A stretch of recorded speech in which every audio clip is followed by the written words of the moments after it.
I'm going to get the most obvious question right out of the way. Okay, go ahead. I hate to do this, but why so long? I don't know. Time just flies. I didn't feel like it was, I guess it was about 11 years had passed, and I suddenly thought, I remember waking up one morning and thinking, I really, really have to hand in a novel. Just to let people know more about the story, how would you describe Ravens? Well, that's so interesting. It's a thriller, and it's the story of a family in Brunswick, Georgia, that win a lottery. They win this $318 million lottery, but before they go forward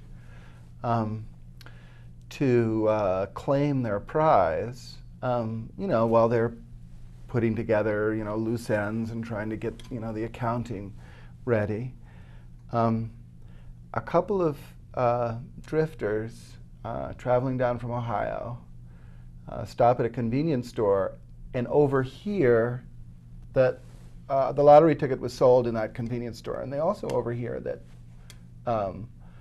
that there's sort of a rumor around that the Boatwright family has won this lottery. So these two young men, one of them is Shaw McBride and the other is Romeo Zaderko, and Shaw decides that he hatches a plot to take half of that $318 million prize for himself and his partner. And that's where the novel begins. We're calling the novel a thriller, and yet I know that when I worked on it, whenever I've read it, I always say it's a thriller written with the touch of a poet. You do have a background in poetry. It seems to come through. Has your poetry informed your prose? Well, I guess the poetry informs the prose to a certain degree. I mean, I love writing. I don't mind the term thriller because I love the idea of weaving together these skeins of contingency. I love the excitement of a thriller is that it's filled with little arrows that point to the next page, and so that in that way the reader can easily be seduced and very vulnerable. And so I think that if you can sweep the reader into a world, then you're very powerful. And my love for thrillers comes really from, well, probably my greatest influence is Thomas de Quincey, who wrote The Confessions of the English Opium Eater, but he wrote a number of thriller-like stories and essays. Most beautiful of them is The English Male Coach. What I find interesting is, aside from it being creepy and unsettling and very scary, it's very funny, too. So somehow you've married humor with some, terror, true terror. Did you do that intentionally, or did the characters just sort of take over and have a sort of comic side to them? I guess the characters are, I'm a little bit unwitting when it comes to my humor. I'm not particularly trying to make these characters funny. People, always talk to me about, how funny my characters are.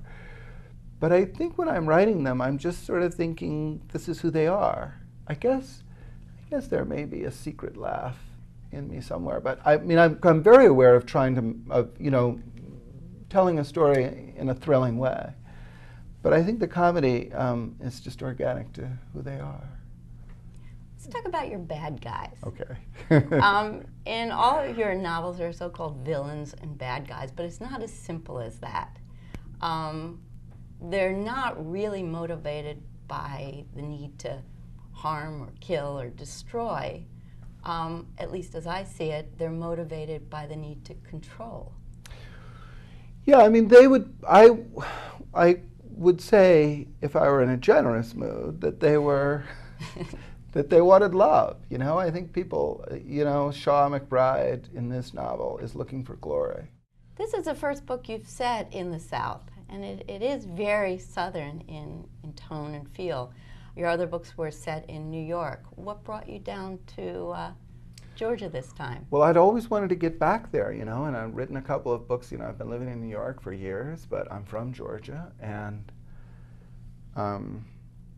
I've just, over the last few years, I've just become so fascinated, particularly by Brunswick, Georgia. It was just this, you know, it's a town off I-95, and it's got a lot of strip malls and satellite dishes, and it's pretty much a standard lonely town of modern America, but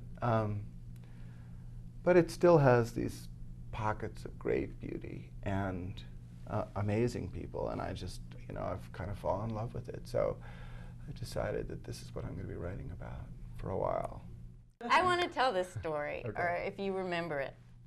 The Caveman's Valentine, your first book, first novel, didn't have the most auspicious beginning. And I've told the story to many authors.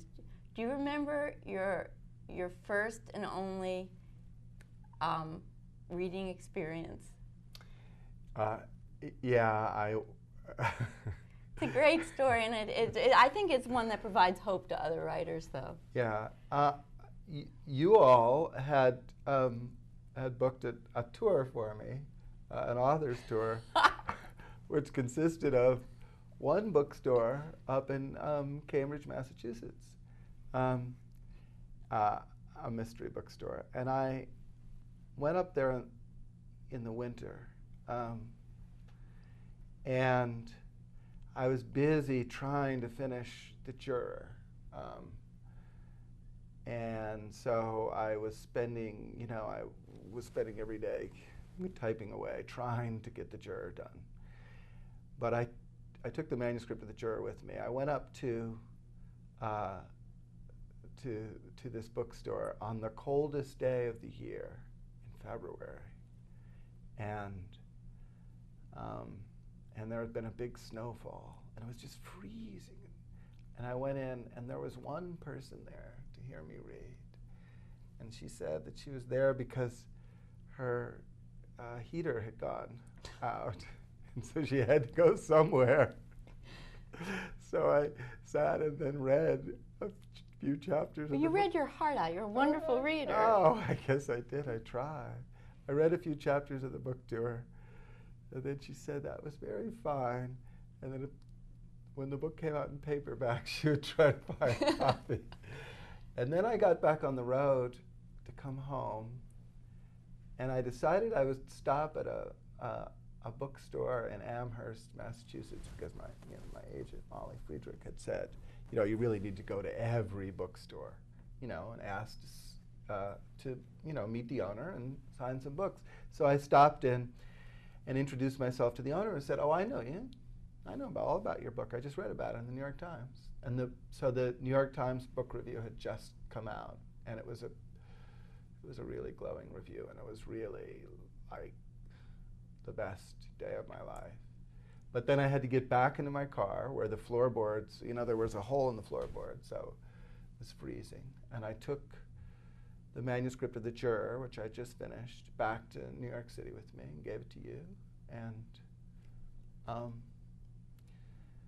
a few days later, everything changed. The rest was wonderful history. I tell that to authors. I think it's a very encouraging story, that nothing is predictable in the world of writing. Nothing is predictable. Well, I'm going to end with just how I started, with the most obvious question, which is, what's next? Am I going to wait 14 more years? Well, now I have promised you that I will have a manuscript very, very soon. So there, I put that on. All right, we heard. Everybody hears. We heard it. It's down on the record. Yeah, I'm very excited about the new book. So. Well, I'm very excited about Ravens. It's you know, aside from being a page turner, it's a beautifully written book, and the characters are chilling and affecting and poignant and everything that makes for good literature. So thank you. Thank you so much.